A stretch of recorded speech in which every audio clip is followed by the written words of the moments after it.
Bon matin. Yo, c'est Mounir. Je pense que je vais low-key juste écrire au ministère de la Culture sur Twitter. Je vais dire, yo, est-ce qu'on peut set up un meeting? Allô, moi, c'est Daphné. Ouais, mais elle m'oblige à regarder un film d'une heure sur un ours. Puis là, j'étais comme vraiment frustrée. Puis j'ai dit, moi, je regarde pas ce film-là. C'est Café Snake. Bon matin. Bon matin.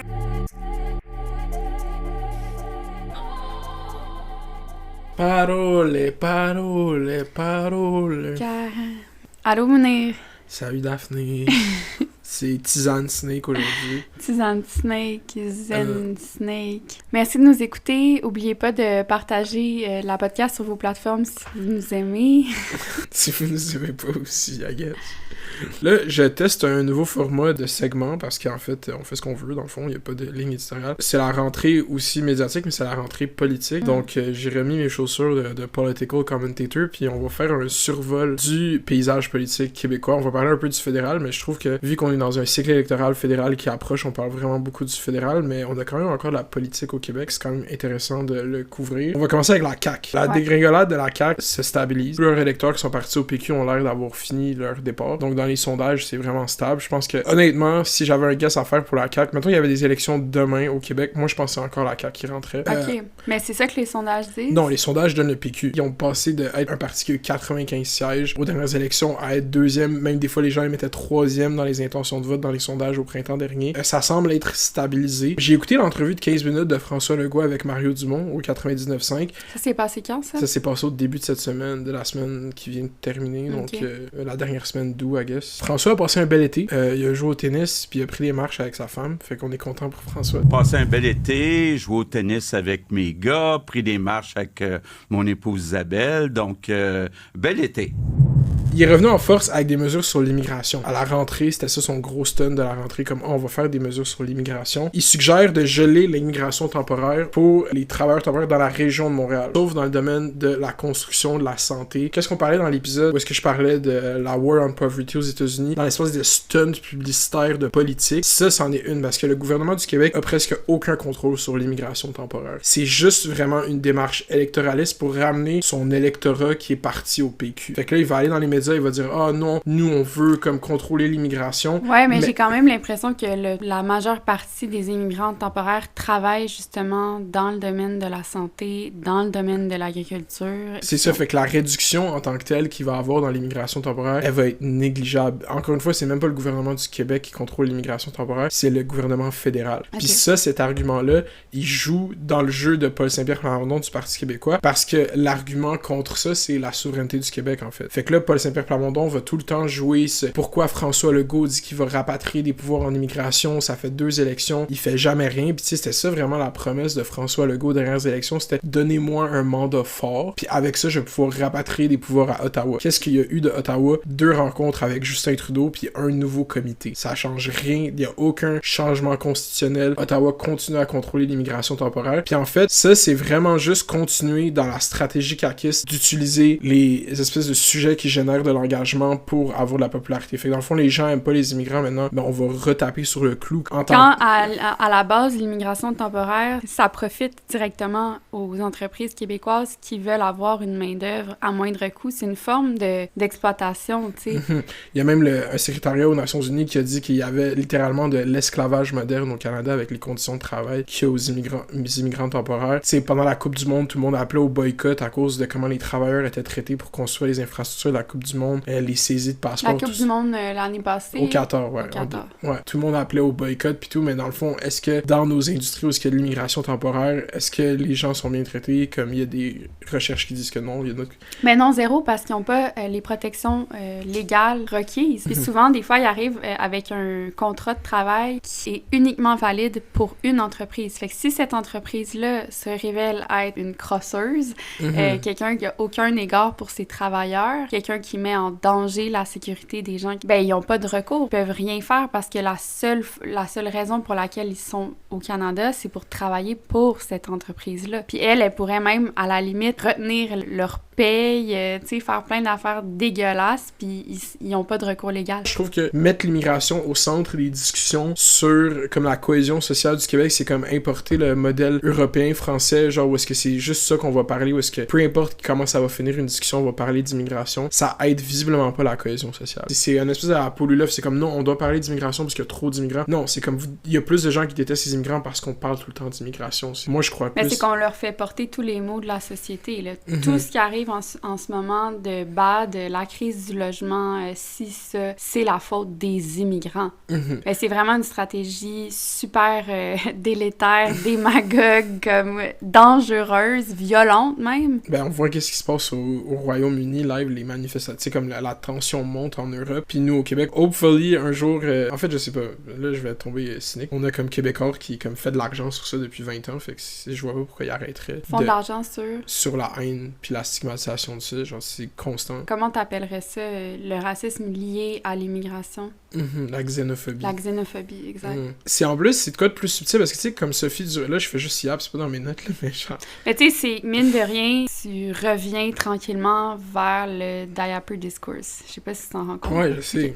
Pour finir avec la CAQ, je pense que ce qui est important avec la CAQ, c'est de suivre Simon Jolin Barrette. Pas suivre, genre, sur Instagram, mais juste suivre qu'est-ce qu'il fait. C'est de loin le ministre le plus prolifique de ce gouvernement. Il vient de mettre à jour le droit de la famille. C'est lui qui a fait la loi 21. Il vient de passer une réforme judiciaire. Il est vraiment en train de changer le Québec. Puis est-ce que c'est, selon toi, assez médiatisé? Est-ce qu'on en parle des changements que lui opère? Ben, quand il en fait une, il va dans les médias, on va parler, mais après, on n'en parle pas vraiment. C'est lui qui contrôle les plus gros dossiers au Québec, puis il est vraiment dans l'ombre. Je pense que c'est la figure la plus importante à suivre dans ce gouvernement. Ils le mettent pas de l'avant. Quand la CAQ va faire des stunts publicitaires, des campagnes publicitaires avec ses ministres, ses Top Gun, il va mettre Sonia Lebel de l'avant, il va mettre Fitzgibbon de l'avant, le ministre de la Santé, Christian Dubé, mais il va jamais mettre Simon Jolin Barrette. Mais c'est le plus prolifique. Faut porter attention, c'est lui qui va sortir les lapins de son chapeau. Puis tu sais, la CAQ... Mais c'est quel genre de lapin que t'envisages? Tous les enjeux de la guerre culturelle relèvent de Simon Jolin Barrette. Et lui, c'est quoi son background? C'est quoi ses qualifications?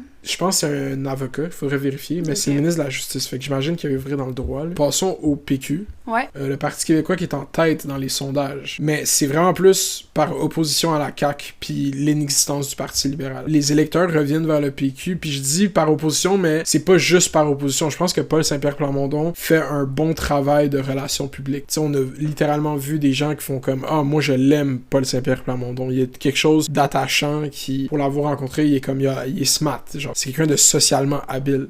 Il rejoint un électorat anciennement souverainiste, mais au dernier sondage qui est sorti, 20% des gens qui donnent leur intention de vote au Parti québécois disent qu'ils veulent pas de référendum. Ça veut dire, ça c'est juste dans les péquistes. T'as 1/5 des péquistes qui disent qu'ils veulent pas de référendum. Ça c'est vraiment comme en contradiction avec le messaging qu'il fait. Fait que ça fait en sorte de penser que les gens qui sont retournés au PQ, c'est pas nécessairement parce qu'ils sont souverainistes maintenant, parce qu'ils aiment pas la CAQ. Fait qu'il faut comme consolider. S'ils veulent gagner quelque chose... Dans le fond, ils désirent se faire élire plutôt que de porter un projet national ou un projet sociétal. Mais les gens qui vont voter, qui live vont changer au PQ, il y en a beaucoup qui sont pas souverainistes. Le PQ tient quand même le discours le plus souverainiste qu'il a tenu depuis 95. Mais les gens qui rejoignent le PQ en ce moment, c'est juste pas juste, mais c'est en grande partie par opposition à la CAQ.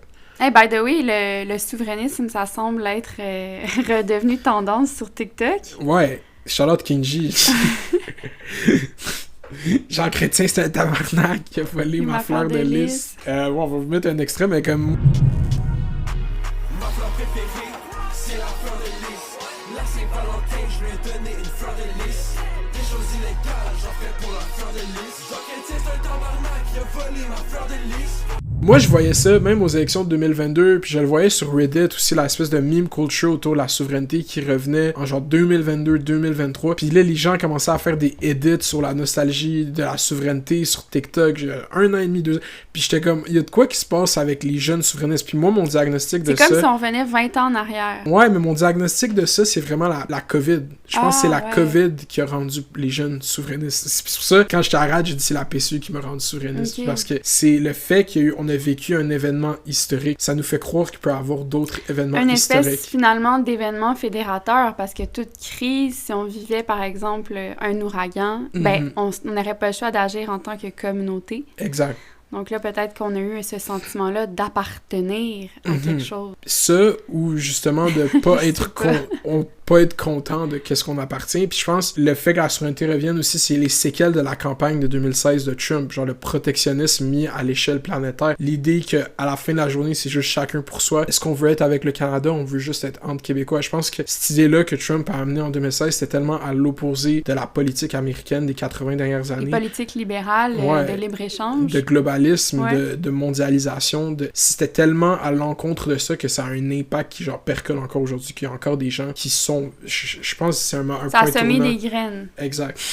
Mais sur le PQ, justement, je pense vraiment que le PQ doit avoir une vision plus réaliste du chemin vers le pouvoir, puis ultimement vers la souveraineté. Parce que on va pas créer un pays en faisant constamment des interventions sur l'immigration, puis en retweetant les gémissements de Frédéric Lacroix sur l'immigration. Ça va pas être en constamment s'associant avec des gens qui sont obsédés par les musulmans, là. Puis c'est vraiment ça.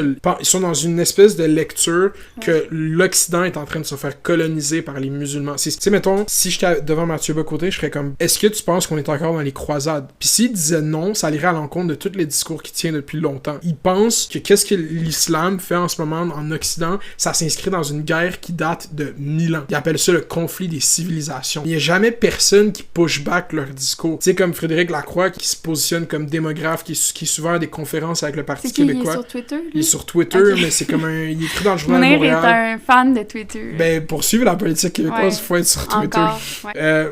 Mais sais-tu quoi, ça me fait penser, tu parles, c'est comme si la haine de certains pundits au Québec, notamment venant de la CAQ, c'était fédérateur, puis ça me fait penser à un phénomène Internet dont on a parlé quand même un peu, là. Les snark pages sur Reddit, donc des forums qui sont consacrés entièrement aux potineries, mais souvent, tu sais, t'as des snark pages, moi j'avais écrit là-dessus en fait dans Châtelaine, parce que j'avais vu une créatrice de contenu qui avait une snark page qui lui était dédiée avec à peu près 30 000 membres, puis là, à chaque jour, ses moindres faits et gestes sont disséqués, puis les gens, finalement, forment des communautés autour d'une haine partagée. Puis là, ils vont écrire, ils vont nourrir ce forum-là plusieurs fois par jour, ils vont créer des liens d'amitié entre eux, mais qu'est-ce qui les rassemble? C'est quoi qui est fédérateur là-dedans? C'est une forme de haine.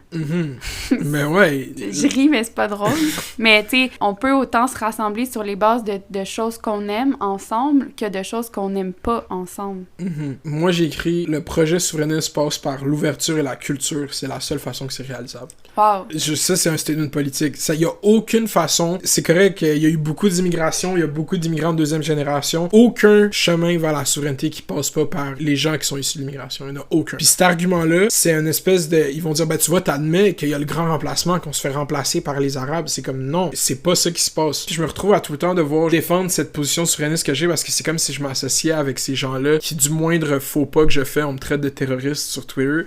Mais je crois plus à la souveraineté du Québec qu'à quel point... Genre... Mais tu sais, dans quelle mesure ces gens-là... Tu sais, je trouve ça bizarre, leur vision du Québec. On en a déjà parlé quand on parlait des belles-sœurs, mais c'est quand même ancré dans une forme de nostalgie. Une nostalgie pour peut-être un temps qui n'a jamais vraiment existé. Mais à la base, une identité peut-être aussi nationale, c'est fluide. Mais moi, le Québec, je vis, que j'ai vécu depuis que je suis jeune, l'immigration en fait partie. Je veux dire, mes plus grands mentors en littérature, durant tout mon parcours, là, du primaire jusqu'à l'université, c'était des professeurs issus de l'immigration. Puis c'est à cause d'eux, entre autres, que je suis rendue une écrivaine québécoise. Je trouve ça magnifique parce que c'est la réalité de plein de gens. Ben c'est ça, mais ce que je trouve bizarre, c'est comme comment ils font pour ne pas voir ça, que c'est ça le Québec d'aujourd'hui. Parce qu'ils sont dans une espèce de... Quand tu pousses, j'ai déjà fait ça souvent sur Twitter, genre j'essaie de... Les gens qui disent des shit fucked up, j'essaie de pousser leur raisonnement, puis à la fin de la journée, eux, ils croient même pas à un référendum. Eux, leur fantasme ultime, c'est une guerre civile. Mais ils disent juste pas... Ils admettent qu'il y a trop d'immigrants pour gagner un référendum parce qu'ils veulent pas courtiser le vote des gens issus de l'immigration. Fait que quand ils continuent à militer pour la souveraineté, leur seule option, c'est la guerre civile. Quand on va aussi deep que ça dans leur pensée, ils sont comme mis devant une contradiction parce qu'ils supposaient être les gens aussi du droit puis de l'ordre, mais là ils voudraient monter des milices. J'ai littéralement des screenshots de tweets en dessous de ces intellectuels, Frédéric Lacroix, Mathieu Bocoté, de gens qui sont comme il va falloir une guerre civile. C'est vraiment ça. Je pense que tu m'en as déjà partagé, fait que je confirme, c'est vrai, je l'ai lu. C'est juste une recette perdante. Puis comme dit le grand Kenji, le Québec sur mon cœur, on s'en calisse d'où t'es né.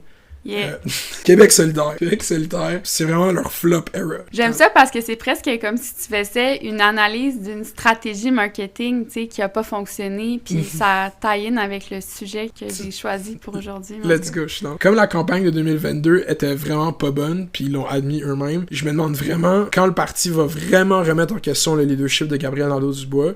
C'est sûr que c'est arrivé un peu au printemps avec le départ d'Émilie Lessard-Terrien, lui qui prend une journée de pause, puis qu'après qui revient un peu avec les larmes aux yeux. Et moi, quand je dis ça, c'est pas une espèce de faut que Gabriel Nadeau-Dubois s'en va, mais je regarde le climat politique partout dans le monde. On sort d'un cycle électoral législatif en France parce que le Front populaire avait littéralement du momentum, du hype, des gens qui sont pour ça, qui sortent dans la rue. Il y avait comme une ferveur que je pense qu'il y a aucunement à Québec solidaire. Il y a aucune ferveur pour Québec solidaire. Je regarde, puis là, il y en a déjà eu une. Il y en a eu une. Moi, le meilleur moment où il y a eu une ferveur pour Québec solidaire, c'est les 2 dernières semaines de la campagne provinciale de 2018 mais là, c'était Manon Mancé, la chef. À ce moment-là, Gabriel Nadeau-Dubois agissait comme agent de communication, dans le sens que oui, il était candidat pour être député, mais il était bon en com, puis ils ont réussi, avec Catherine Dorion aussi, à créer un espèce de momentum qu'ils n'ont jamais été capables de recapturer. Puis j'avais même questionné Gabriel Nadeau-Dubois là-dessus à l'Assemblée, puis il avait dit, ouais, t'as raison, genre, on essaie de... Tu sais, parce que moi, j'avais même fait comme prédiction que si la campagne avait duré 2 semaines de plus, Québec solidaire aurait sûrement eu encore plus de sièges qu'ils ont eu. C'est dans cette élection-là qu'ils ont fait leur breakthrough, qui ont passé de 3 députés à 11. C'était un momentum de fond qu'il y avait, mais là, ils l'ont comme perdu complètement. Mais qu'est-ce qui explique ce flop era? Disons-le comme J-Lo, un flop era ou une dégringolade. Je pense que, puis c'est ça que j'ai dit dans le fait divers avec Catherine Dorion, je me rappelle pas dans quel fait divers j'ai dit, faut qu'il aille puis qu'il débatte. Je sais qu'il y a des gens qui sont contre les débats, là, mais il faut qu'il habite ses idées. Faut qu'il arrête d'essayer de courtiser comme un électorat qui vote pour le PQ ou qui vote pour le Parti libéral. Faut qu'il aille out there puis qu'il dise Éric Duhem, Mathieu Bock-Côté, on est en live à TVA pendant 2 heures. Faut qu'il fasse ça. Moi, je commencerais par ça. Puis qu'il habite toutes ses idées. Parce que sinon, là, on n'y croit pas. Genre, moi, je pense. Ce serait ça mon conseil de com. C'est comme s'il fallait envoyer le politicien dans l'arène. Ouais. Puis let's go. Parce que ça va rallier les gens derrière lui, le fait qu'il stand up pour ses idées, supposément qu'il a, puis qu'il se fasse charger dessus par la droite. Mettons, si on va dans un paradigme comme gauche-droite. Puis là, tout le monde qui va l'insulter, ça va rallier les gens pour le défendre, qui croient qu'est-ce qu'il défend. Là, il le fait jamais. Il fait des infographiques sur Instagram, des stories, des photos, faut nourrir les enfants à la cafétéria. Genre, c'est beau, mais c'est pas ça. On n'est pas dans cette ère-là. Faut mettre les pieds... Si je faisais la politique, là,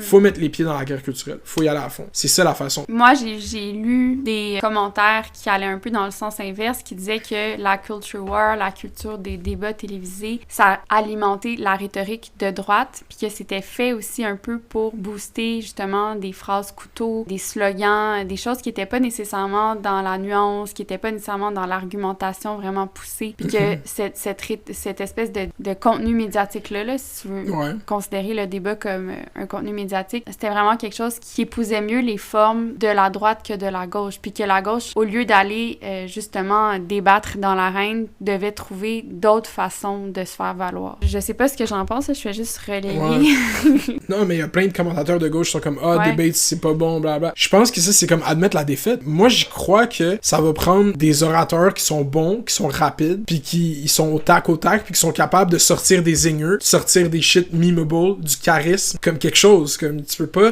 Un discours, du langage, c'est vraiment... C'est là-dedans que les choses se jouent, finalement. On est vraiment dans les mots, dans le récit. Ouais, parce que c'est ça l'époque. L'idée, c'est que, tu sais, on parle beaucoup de technologie, mais la technologie qui a le plus de puissance, c'est le récit. C'est l'histoire, c'est raconter. Donc, les meilleurs conteurs ont le plus de pouvoir. Exactement. Ouais. Je pense que ce serait quand même une bonne stratégie.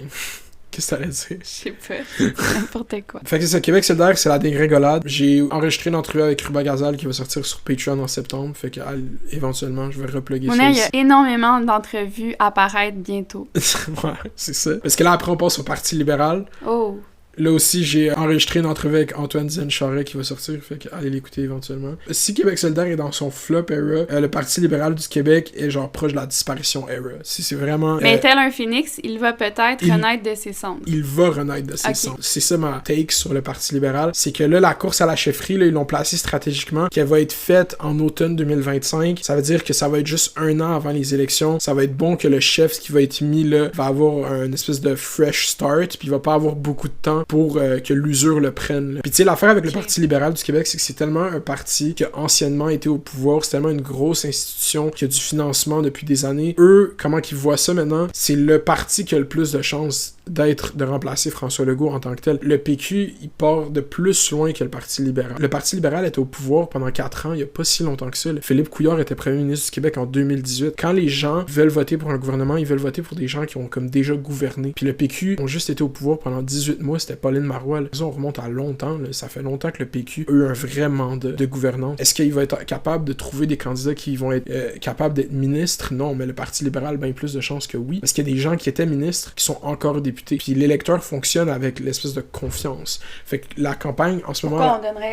On déciderait d'octroyer notre confiance à des gens qui sont déjà corrompus, véreux. Une des premières choses qui corrompt quelqu'un, c'est le pouvoir. Donc, si t'as déjà eu le pouvoir, t'as déjà été corrompu. Tu sais, la CAQ, en ce moment, le gouvernement de la CAQ, puis même le gouvernement de Justin Trudeau, là, quand ça va être d'autres gens au gouvernement, puis qu'il va avoir des audiences sur qu'est-ce qu'ils sont en train de faire en ce moment, il y a beaucoup de magouilles, même au gouvernement de Justin Trudeau, sur l'octroi de contrat. L'octroi de contrat pendant la pandémie, il y a tellement d'argent qui a été brassé. Juste en ce moment, le ministre Fitzgibbon, les deals qui fait, les compagnies dans lesquelles on investit, que finalement déclarent faillite, tu sais, avec Lion Électrique, il y a tellement d'exemples qui alimentent justement une espèce de rejet du modèle québécois puis de l'interventionnisme du gouvernement, parce qu'on a des gouvernements qui investissent avec leurs amis, littéralement. Fait quoi, moi, le Parti libéral, oui, ils sont morts en ce moment, mais ils vont renaître de leur centre, comme t'as dit. Je pense pas que ça va être Denis Coderre, le chef. Bon, le Parti conservateur du Québec, Éric Duhaime, c'est un peu le fun de le regarder aller, parce que c'est le seul qui essaie des affaires quand même absurdes. Tu sais, cet été, il est allé en Italie, il a vu du vin à 2€, il a dit que c'était du meilleur vin qu'à la SAQ à 20$, si le vin avait l'air dégueulasse, il s'est pogné avec tout Twitter. Je trouve qu'attaquer les sociétés d'État au Québec, c'est même Hydro-Québec là, qui vont sûrement augmenter les tarifs. Les gens qui appellent à droite libertarienne de démanteler Hydro-Québec sont complètement tarés. C'est tellement pas un bon axe politique pour aller gagner des votes. L'électeur moyen est plus attaché à Hydro-Québec qu'à François Legault. Là. C'est vraiment comme une espèce de fierté québécoise, Hydro-Québec. Au moins, on a accompli une chose qui fonctionne. Je pense que c'est pour ça que le modèle libertarien d'Éric Duhaime va jamais fonctionner, parce que moi, quand je voyais sa campagne en 2022, j'étais comme, donnez-lui le pouvoir, s'il vous plaît, voir qu'est-ce qu'il va faire. Il va rien faire. Si Éric Duhaime était premier ministre du Québec demain, toutes ces mesures libertariennes, là, il ferait rien du tout. Là. Comme François Legault. François Legault, il a dit qu'il allait couper le nombre de fonctionnaires, des milliers de fonctionnaires de moins. Finalement, il en a engagé des dizaines de milliers de plus. Quand ces libertariens arrivent au pouvoir, ils réalisent à quel point c'est deep puis gros la machine de l'État québécois, puis ils sont pas capables de rien changer. C'est pour ça que j'aimerais ça qu'on donne le pouvoir à Éric Duhaime pendant 2 mois pour qu'il ferme sa gueule, genre littéralement.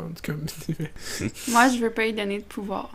C'est le take à Daphné. Mais moi, c'est un exercice comme hypothétique. Genre, je pense que c'est ancré dans de la génération d'engagement sur Twitter, pour vrai, puis sur Facebook, je check pas qu'est-ce qu'ils postent, mais cette chambre d'écho de droite libertarienne de Québec est vraiment active sur Twitter, mais c'est vraiment juste, j'ai l'impression que c'est pour leur propre ego, comme Jeff Fillion, c'est littéralement le compte Twitter qui génère le plus d'engagement au Québec. Puis chaque jour, il appelle, il fait juste diss le Québec tous les jours. Comme le Québec, c'est de la merde, moi j'ai déménagé en Floride, partez du Québec, Hydro-Québec, il faut le vendre, la SAQ, c'est de la merde, il faut vendre. C'est juste ça qu'ils font continuellement tous les jours. Je pense que c'est comme une stratégie électorale qui va fonctionner. Mais c'est un peu reproduire le modèle des snark pages, encore là, où la haine devient fédératrice. T'sais. Exact, c'est juste constamment, tous les jours, publie des choses comme la chute du Québec, le Québec c'est de la merde. Croyez vraiment que vous allez rejoindre les grands électeurs comme ça? Fait que là, la nouvelle campagne de Éric Duhaime, c'est Mon char, mon choix, qui est quand même un drôle de slogan, parce que aux dernières élections, il y avait quand même un candidat du Parti conservateur du Québec qui était contre l'avortement.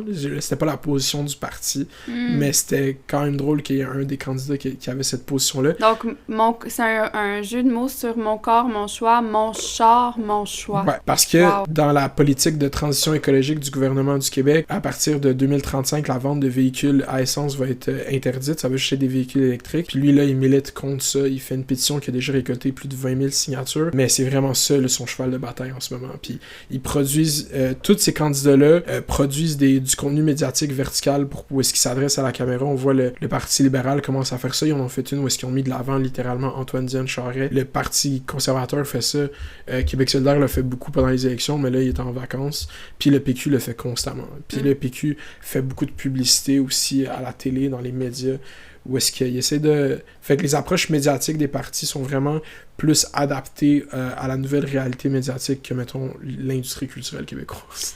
Ouais, mais des fois, ça rapporte justement aux équipes qui sont employées, comme les gestionnaires des médias sociaux là, pour la campagne de Kamala Harris. J'ai appris que c'était une gang de 24 ans. C'est vrai? Littéralement. Wow. C'est eux qui ont engrangé toute l'espèce de Brat, Kamala, Coconut Peel, Summer. C'est des Gen Z de 24 ans.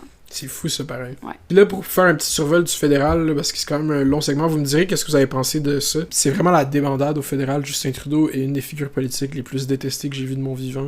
Les gens aiment pas Justin Trudeau. Même les gens qu'on pourrait dire qui sont des libérales ou qui ont voté pour lui en 2015, ils l'aiment pas. C'est de quoi de personnalité. Puis il se fait souvent maintenant questionner par les journalistes qu'il le faisait pas avant. C'est comme, hey, tu sais, là, c'était le conseil des ministres, OK, à Halifax, je pense.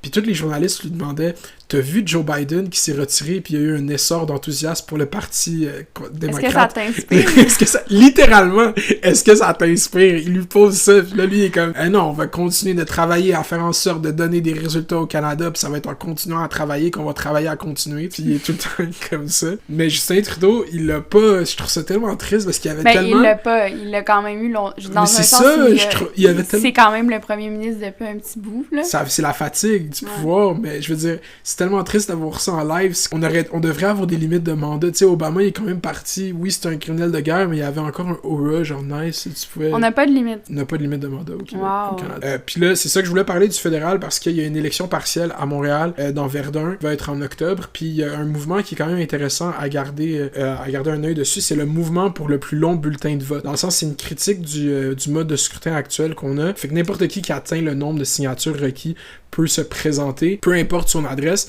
puis ils font en sorte en ce moment, il y a plus que 70 personnes qui se sont présentées à l'élection partielle. Le bulletin de vote est vraiment long, puis c'est une critique de notre mode de scrutin. Ça fait 2 élections partielles qui font ça, fait que ça va être intéressant de suivre comment ce mouvement va se développer, parce que là, c'est juste par les élections partielles, mais quand on va avoir des élections fédérales, comment ce mouvement-là va s'inscrire dans ces élections-là, ça pourrait quand même, tu sais, parce que si, mettons, il y a 70 noms sur nos bulletins de vote, sont pas comme aux États-Unis, là.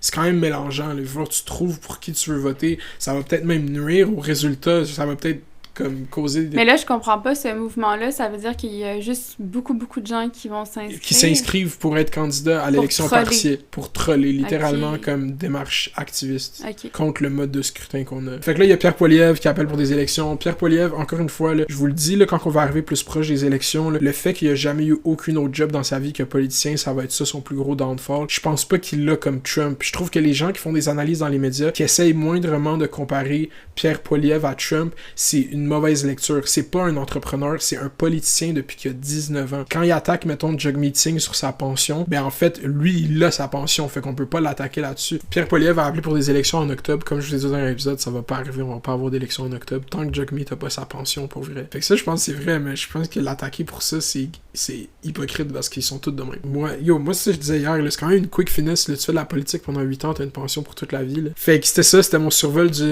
paysage politique, j'espère que vous avez aimé, vous me direz qu'est-ce que vous pensez. Et à toi, Daphné. C'est un poème. Yeah, merci. Merci, Mounir. Donc, moi, je voulais parler de culture web. Et plus particulièrement de biscuits. Finalement, c'est sur mon fil de recommandations, le TikTok. J'ai vraiment été bombardée encore de quelque chose d'autre. Dans la dernière semaine, je voyais beaucoup de vidéos liées à une marque de biscuits américaine qui s'appelle Crumble Cookie, que moi je connaissais pas, mais ça fait quand même un certain temps que c'est sorti sur le marché. C'est depuis 2017, je pense. Les vidéos sur lesquelles je tombais, c'était surtout des taste tests, là, des tests de goût. Donc tu vois les gens qui ouvrent leur boîte de biscuits puis qui vont goûter au biscuit puis qui vont donner des notes comme ce biscuit-là 5 sur 10, lui 0 sur 10. Okay, my best friend and I just drove 2 hours at 7 a.m. on a Saturday morning just to go to Crumble Cookies. Pour toutes les girlies comme moi qui trippent sur les Crumble Cookies, j'ai vu qu'il y avait des dopes à Québec au Haut Café. On essaye les Crumble Cookies de la semaine ensemble, puis c'est la première fois que je goûte ever au Crumble Cookie. J'ai tellement hâte de les essayer, j'ai tellement entendu des bons reviews. Je voulais pas vraiment en parler parce que ça a aucun lien avec notre culture. C'est pas disponible au Québec, quoique j'ai vu que c'était récemment disponible au Canada. Je pense que tu peux en acheter genre en Ontario. Ça arrive souvent que des choses sont disponibles partout au Canada, sauf le Québec. Ouais. Ben, en tout cas, là, ça a pas l'air d'être vraiment partout au Canada, là. C'est la chaîne de desserts dont l'expansion est la plus rapide aux États-Unis. Comme je disais, ça a ouvert en 2017. Ça a commencé, c'était juste un magasin en Utah. Donc là, on parle souvent de l'Utah quand on parle de culture web parce que c'est là où il y a beaucoup de mormons. Puis il y a beaucoup de tradwives qui sont mormones. Puis là, j'ai quand même stalké un des fondateurs de la compagnie. Puis il est genre full religieux, patriotique. Puis il y a comme 7 enfants. Fait que je me suis dit que peut-être c'était lui aussi un mormon. Ben, c'est aussi une chaîne de cookies qui a traversé plusieurs controverses. Ça fait déjà comme quelques années qu'il y a plusieurs controverses, notamment que au niveau des lois, des conditions de travail des employés, child labor, donc les enfants qui travaillent, d'autres controverses liées à la qualité des produits offerts, les biscuits qui seraient pas bons ou de moindre qualité ou encore pas cuits. On parle de beaucoup de pâtes pas cuites. J'en oublie, là, c'est sûr, mais comme il y en a quand même pas mal des controverses, mais comme je vais t'expliquer, là, je pense pas que ça nuit nécessairement à leur modèle d'affaires. Puis la raison pourquoi j'ai décidé d'en parler, c'est que j'ai entre autres vu des entreprises montréalaises québécoises s'inspirer du concept de Crumble Cookie. Puis j'ai aussi vu des créateurs de contenu québécois en parler de Crumble Cookie puis de dire « Hey, la prochaine fois que je vais aux États-Unis, c'est sûr que je fais un taste test. Fait que là, j'étais comme « OK, c'est quand même dans le zeitgeist, fait que why not, je vais en parler. » C'est ça. Puis là, je sais pas si t'as déjà vu ça, toi, sur ton feed. Moi, je les ai vus sur mon feed. OK, comment tu les décris, Ils ont l'air très appétissants. Ah ouais? Mais moi, je suis un fan de cookies au chocolat. C'est des géants biscuits, ils sont vraiment gros. Souvent, c'est ça, ils sont disposés dans une boîte de carton rose millennial pink. C'est des biscuits avec des saveurs, puis c'est des saveurs qui changent chaque semaine. C'est ça le concept de Crumble Cookie. Donc, tu peux avoir, par exemple, un biscuit à la gomme ballon, un biscuit barbe à papa, un biscuit pumpkin spice. Il y a toujours comme beaucoup de crémage. Puis là, ça, c'est disponible, mais seulement pour un temps limité. Puis la semaine d'après, les saveurs changent. Puis ça aussi, c'est quand même intéressant parce que ça joue sur les conditions de travail. Parce qu'à chaque semaine, les employés, c'est eux qui doivent faire les biscuits, mais ils doivent apprendre des nouvelles recettes. Puis des fois, c'est quand même un espèce de processus où il y a un temps d'adaptation, puis ils ont juste comme pas le temps. Puis dès qu'ils s'adaptent, dès qu'ils comprennent comment le faire, boum, 7 jours plus tard, ça change déjà. Fait que ça donne lieu à beaucoup de tests de goût, évidemment, parce que les saveurs changent, puis ça fait partie, c'est genre au cœur du concept. L'idée, c'est qu'avec Crumble Cookie, c'est un concept qui s'inspire un peu du principe des drops dans la sneaker culture, donc les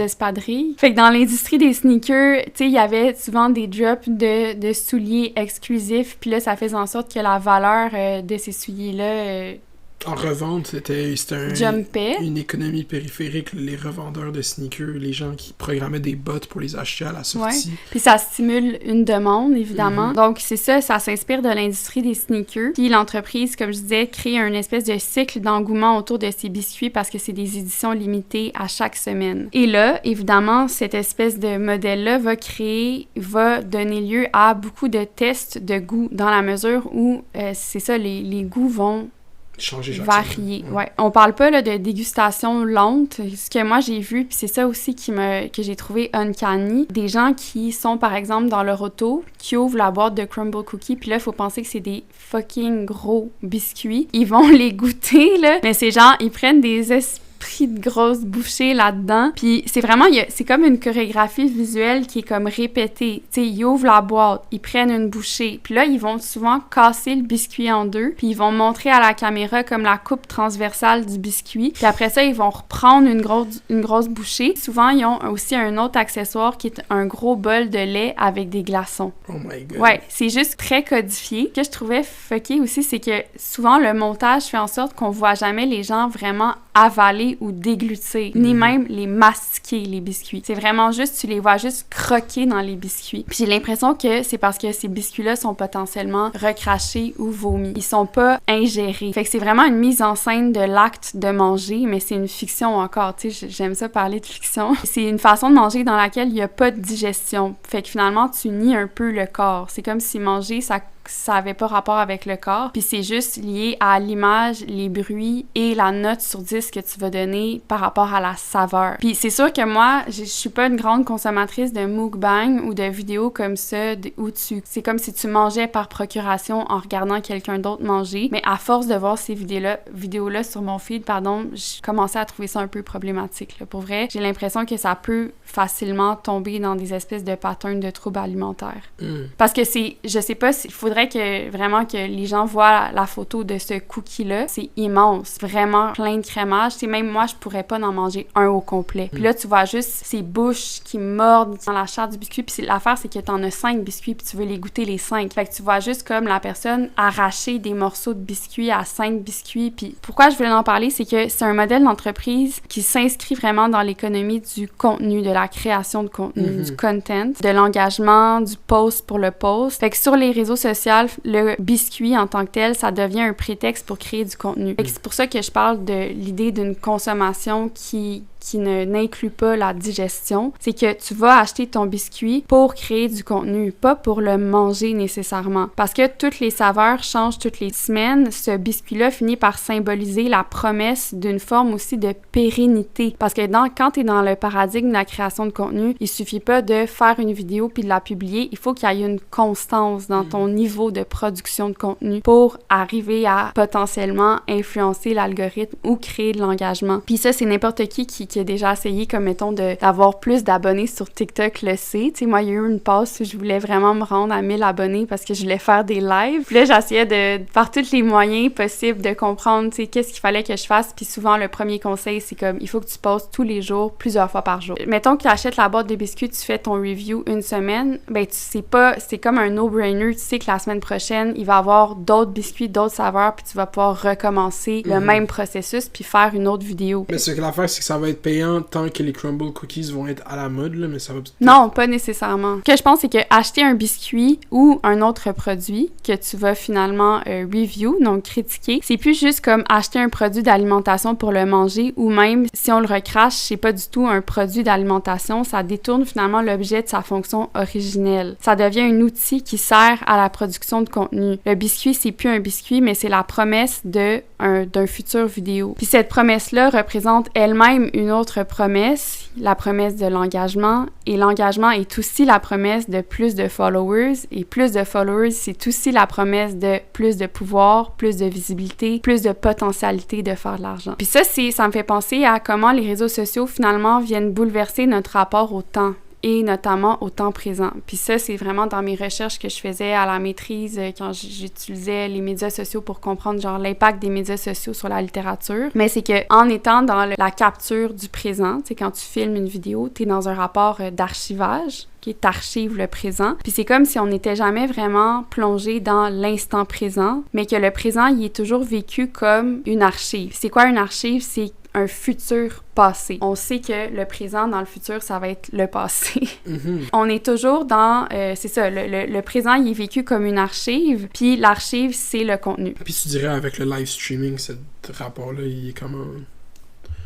Est-ce que c'est dans le moment présent ou c'est de l'archivage aussi? Ben, c'est différent. Ça dépend si tu archives ton stream. Mais je pense que dès que tu es dans l'archivage du stream, par exemple, quelqu'un qui prendrait une capture d'écran pour faire un edit, là, tu es dans un futur passé. Mais c'est pas la même chose, là. Fait que si on pense que les biscuits, c'est un potentiel contenu, c'est des objets attrayants pour plusieurs raisons, notamment parce que les biscuits crumble provoquent des débats. C'est des biscuits qui n'ont pas l'unanimité. Comme je te dis, même la compagnie en soi a traversé plusieurs débâcles, plusieurs controverses. Puis quand on les goûte, c'est pas pour dire si on porte allégeance à la compagnie, si on aime vraiment crumble ou non. C'est vraiment pour rejoindre une conversation parce qu'il y en a déjà une. Il y a déjà du monde qui sont des haters, qui disent que sont dégueulasses ces biscuits-là, qui sont pas cuits, que tout le monde devrait cesser de consommer des crumble cookies. Il y en a d'autres qui les aiment, il y en a d'autres qui sont mitigés. Fait que quand t'achètes ta boîte de biscuits, c'est pas pour dire « let's go consommer crumble », c'est juste pour dire « moi aussi, je vais faire le test et je vais vous donner mon opinion, donc je vais rejoindre la grande conversation, le grand débat ».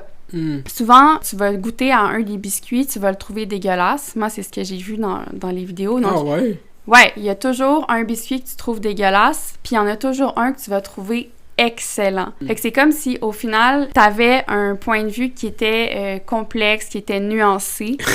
Ben oui, il y a une ambivalence. Cette ambivalence-là, elle est centrale au modèle d'affaires. Parce que s'il n'y en avait pas, si c'était un consensus, ça vaut pas la peine. Tout le monde aime ça ou tout le monde n'aime pas ça, pourquoi intégrer la conversation? Aussi, ça devient l'opportunité pour des créateurs de contenu d'énoncer explicitement sa neutralité et son détachement face à la brand, l'entreprise, mettre en évidence son authenticité, la véracité de sa parole. Il commence toujours en disant « Bon, j'ai acheté des crumble cookies, voici my actual honest review ». Donc, il y a quelque chose qui est comme de l'ordre de si j'achète des crumble cookies, puis si je dis « lui, je l'aime pas, lui, je l'aime », je suis vraiment dans un paradigme d'honnêteté, je suis capable de dire que finalement, cette saveur-là, cette semaine-là, était vraiment dégueulasse. Mais ça va pas plomber ton influence de dire ça parce que c'est déjà un consensus qu'il y a des saveurs qui sont bonnes, il y en a d'autres qui sont pas bonnes et ça change. Ça me faisait penser un peu au Lipstick Gate, qui est un moment dans la beauty community sur YouTube où il y a une influenceuse de maquillage, Jaclyn Hill, qui avait lancé sa propre collection de rouge à lèvres. Puis là, évidemment, il y avait plein de gens qui en avaient précommandé. Quand les rouges à lèvres sont arrivés chez les gens, ben il y avait des fibres et des éléments, des morceaux non identifiés qui étaient incrustés dans le raisin du rouge à lèvres. Oh my god. Ouais, en fait, on appelle ça la Lipstick Gate, mais on pourrait dire aussi genre le moment où le drama des rouges à lèvres poilus. Parce que c'était vraiment ça qui est arrivé. Ça l'a donné une opportunité en or pour toutes ces influences-là de beauté, de montrer qu'elles étaient pas corrompues, qu'elles étaient pas influencées, qu'elles essayaient pas de plaire à telle ou telle compagnie pour rester sur leur PR list, mais qu'elles étaient bel et bien limpides, honnêtes. Des critiques. Parce que qu'est-ce qu'elles ont fait, ces influenceuses-là? Ils ont toutes dunké sur les lipsticks. Elles ont acheté des microscopes. Elles ont acheté des sarraux.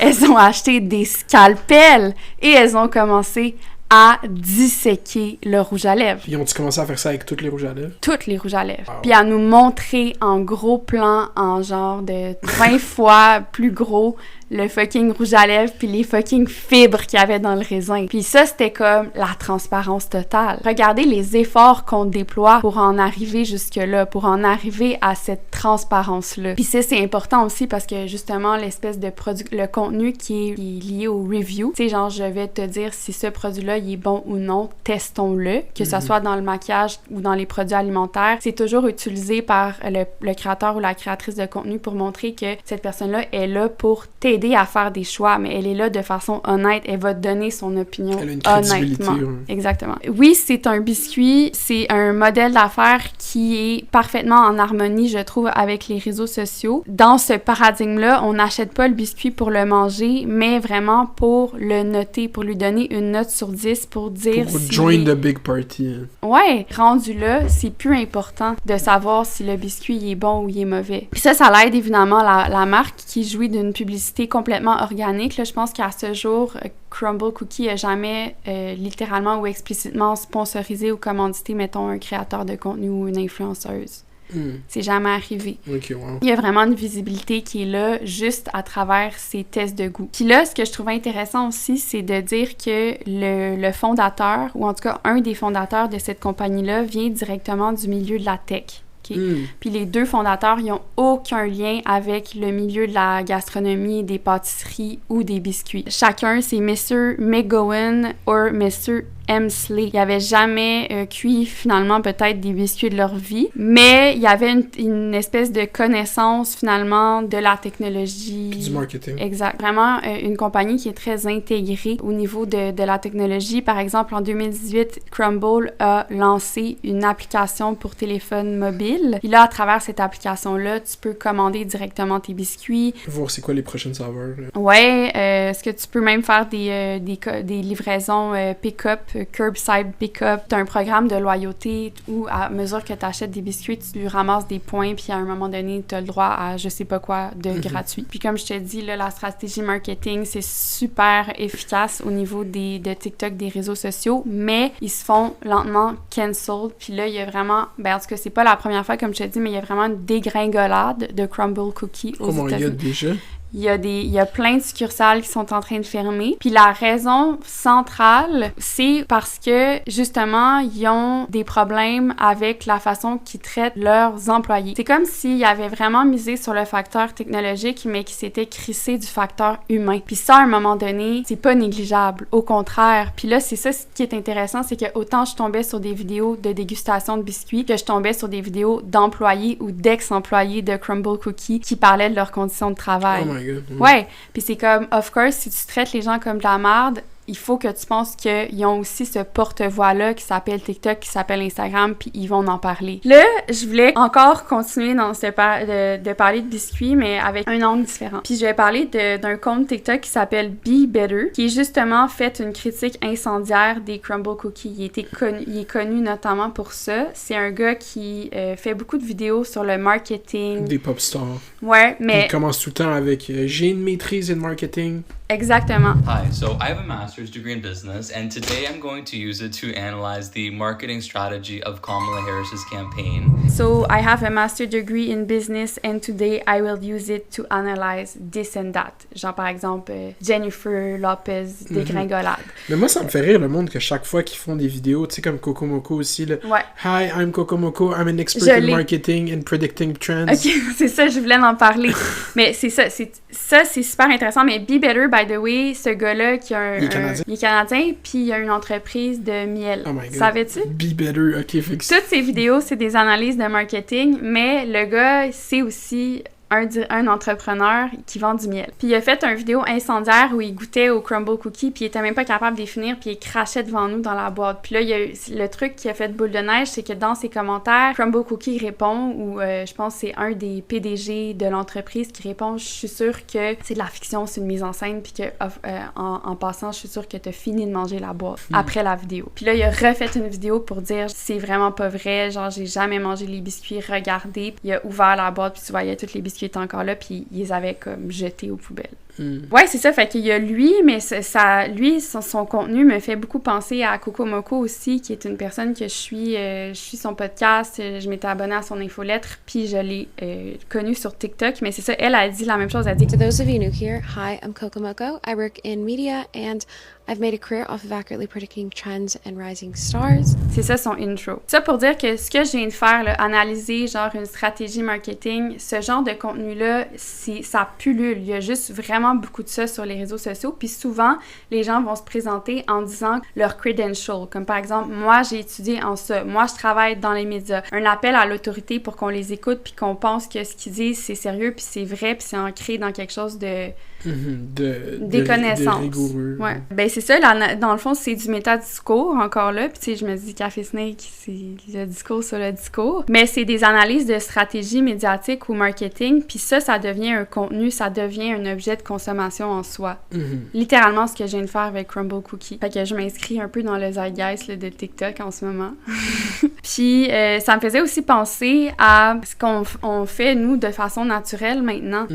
On analyse de toutes les layers possibles les produits médiatiques. Exact. Puis tu sais, juste cette semaine, parce que tu sais, comme dans n'importe quel couple d'amoureux, tu sais, il y a toujours des références à certains animaux particuliers. Fait que par exemple, moi, je m'identifie beaucoup aux pingouins. Puis Mounir, comme c'est venu un peu naturellement, j'étais comme « t'es un hibou ». Ouais. Fait que là, à travers ça, je sais pas si c'est les algorithmes, mais finalement, je me fais tranquillement proposer des vidéos de pingouins ou des vidéos de hibou. Moi aussi. Puis là, souvent, ben ça va m'arriver de pratiquement partager ça de façon un peu automatique, sans trop y penser, puis j'envoie direct à Mounir. Tu sais, je porte pas vraiment attention aux comptes sur lesquels se trouvent ces photos d'animaux-là, ces petites vidéos cute d'animaux-là, mais je me suis rendu compte que souvent, c'était des carousels où les premières photos, c'est des photos de pingouins, puis là, après ça, t'arrivais à la dernière slide et c'était de la merch, donc de la marchandise liée aux pingouins. Fait que finalement, une tasse à café avec un pingouin, un t-shirt avec un pingouin. Puis on s'est demandé cette semaine, tu sais, quoi cette affaire-là? C'est quoi le modèle d'affaires derrière ça?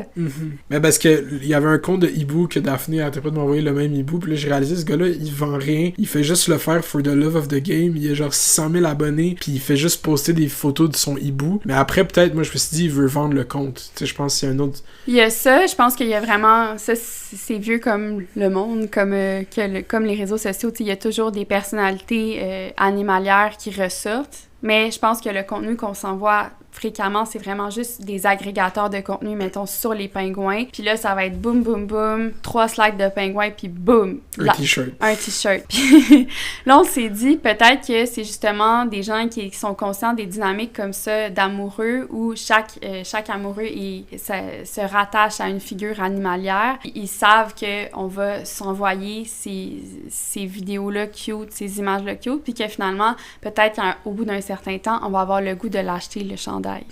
La tasse à café. C'est mon plus grand objectif, c'est d'acheter un t-shirt dropship de pingouin. C'est ça, c'est un t-shirt dropshipping de pingouin. C'est littéralement ça l'esthétique. C'est tout le temps super laid, tu sais, en tout cas. Mais à travers cette théorie-là qu'on s'est créée, puis là on riait un peu, je me suis dit qu'il y a quelque chose de divertissant à essayer de décoder, de deviner ce qu'on voit pas, tu sais, qui est pas explicite. Donc la stratégie marketing, donc le modèle d'affaires. Puis c'est déjà un peu ça qu'on fait, tu sais, c'est que ça devient un divertissement.